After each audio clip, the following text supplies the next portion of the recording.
जय माता दी दोस्तों, नाग पंचमी की आप सभी को हार्दिक शुभकामनाएं। नाग पंचमी पर नाग देवता की पूजा करने से आपको उत्तम लोक की प्राप्ति होती है और सर्प दोष का भय दूर होता है। जो लोग नाग पंचमी का व्रत करते हैं उन्हें इस व्रत की कथा जरूर सुननी चाहिए। प्राचीन काल में एक सेठ के 7 पुत्र थे। नाग पंचमी पर्व से जुड़ी एक पौराणिक कथा के अनुसार प्राचीन काल में एक सेठ रहते थे। सेठ जी के 7 पुत्र थे। 7 का विवाह हो चुका था। सबसे छोटे पुत्र की पत्नी श्रेष्ठ चरित्र की विदुषी और सुशील थी, परंतु उसका कोई भाई नहीं था। एक दिन बड़ी बहू ने घर लीपने के लिए पीली मिट्टी लाने के लिए सभी बहुओं को साथ चलने को कहा, तो सभी डलिया और खुरपी लेके मिट्टी खोदने चले गए। जब वे मिट्टी खोद रही थी तभी वहाँ एक सर्प निकला, जिसे बड़ी बहू खुरपी से मारने लगी। यह देखकर छोटी बहू ने उसे रोकते हुए कहा, मत मारो इसे, यह बेचारा निरपराध है। यह सुनकर बड़ी बहू ने उसे नहीं मारा। तब सर्प एक और जाके बैठ गया। तब छोटी बहू ने कहा, मैं लौट के आती हूँ, तुम यहाँ से मत जाना। यह कहकर वह सबके साथ मिट्टी लेके घर चली गई। वहाँ काम काज में फंसकर सर्प से जो वादा किया था उसे भूल गई। उसे दूसरे दिन वह बात याद आई तो वह सबको साथ लेकर वहाँ पहुँची और सर्प को उस स्थान पर बैठा देखा। सर्प भैया मुझे माफ कर दीजिए, मैं घर के कामों में व्यस्त हो गई, जिसके कारण मैं भूल गई कि आपको दूध देने का वादा किया था। तो सर्प ने बोला, तू भैया कह रही है इसीलिए तुझे छोड़ देता हूँ, नहीं तो झूठी बात कहने के कारण तुझे अभी डस लेता। वह बोली, भैया मुझसे भूल हो गई, उसके लिए मैं आपसे क्षमा मांगती हूँ। तब सर्प ने कहा, अच्छा तू आज से मेरी बहन हुई और मैं तेरा भाई हुआ, तुझे जो मांगना हो मांग ले। वह बोली, भैया मेरा कोई नहीं है, अच्छा हुआ जो तू मेरा भाई बन गया। कुछ दिन व्यतीत हुआ,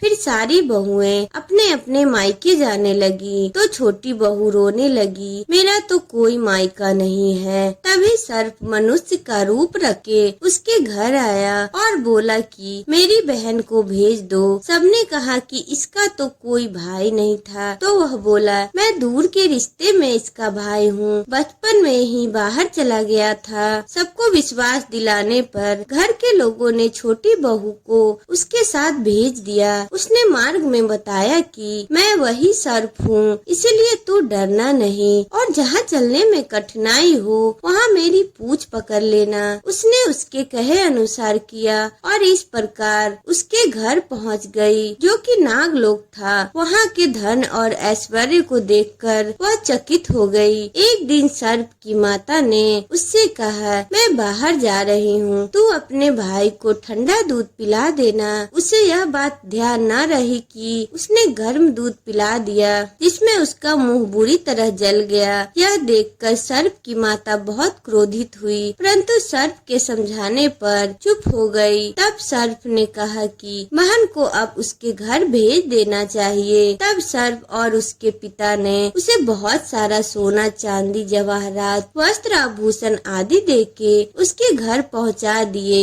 इतना ढेर सारा धन देखकर बड़ी बहू ने ईर्ष्या से कहा, भाई तो बड़ा धनवान है, तुझे तो उससे और भी धन लाना चाहिए। सर्प ने यह वचन सुना तो वह बहुत सारे सोने की वस्तुएं लाकर दे दिया। यह देखकर बड़ी बहू ने कहा, इन्हें झाड़ने की झाड़ू भी सोने की होनी चाहिए। तब सर्प ने झाड़ू भी सोने की लाकर के रख दी। सर्प ने छोटी बहू को हीरा मणियों का एक अद्भुत हार दिया। उसकी प्रशंसा उस देश की रानी ने भी सुनी और वह राजा से बोली कि सेठ की छोटी बहू का हार यहाँ आना चाहिए। राजा ने मंत्री को हुक्म दिया, उससे वह हार लेकर शीघ्र उपस्थित हो। मंत्री ने सेठ जी से जाकर कहा कि महारानी जी छोटी बहू का हार पहनेगी, वह उससे लेकर मुझे दे दो। सेठ जी ने डर के कारण छोटी बहू से हार मांग के दे दिया। छोटी बहू को यह बात बहुत बुरी लगी। उसने अपने सर्प भाई को याद किया और आने पर प्रार्थना की, भैया रानी ने हार छीन लिया है, तुम कुछ ऐसा करो कि जब वह हार उसके गले में रहे तब तक के लिए सर्प बन जाए और वह मुझे लौटा दे, तब हीरे और मणियों का हो जाए। सर्प ने ठीक वैसा ही किया।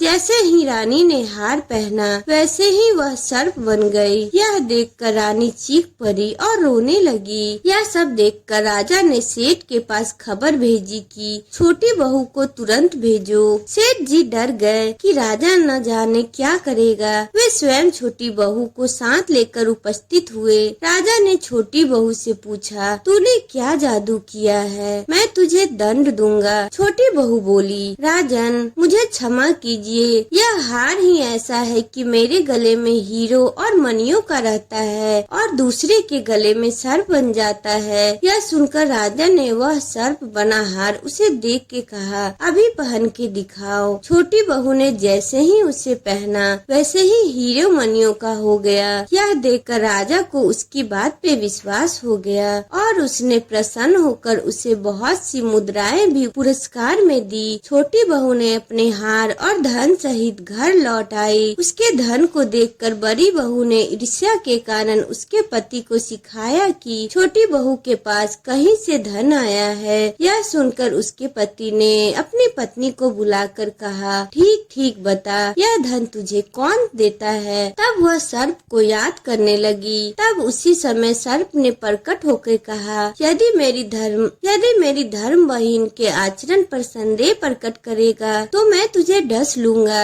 यह सुनकर छोटी बहू का पति बहुत प्रसन्न हुआ और उसने सर्प देवता का बड़ा सत्कार किया। उसी दिन से नाग पंचमी का त्योहार मनाने जाने लगा और स्त्रियां सर्प को भाई बनाकर उसकी पूजा करने लगी। यह कहानी आपको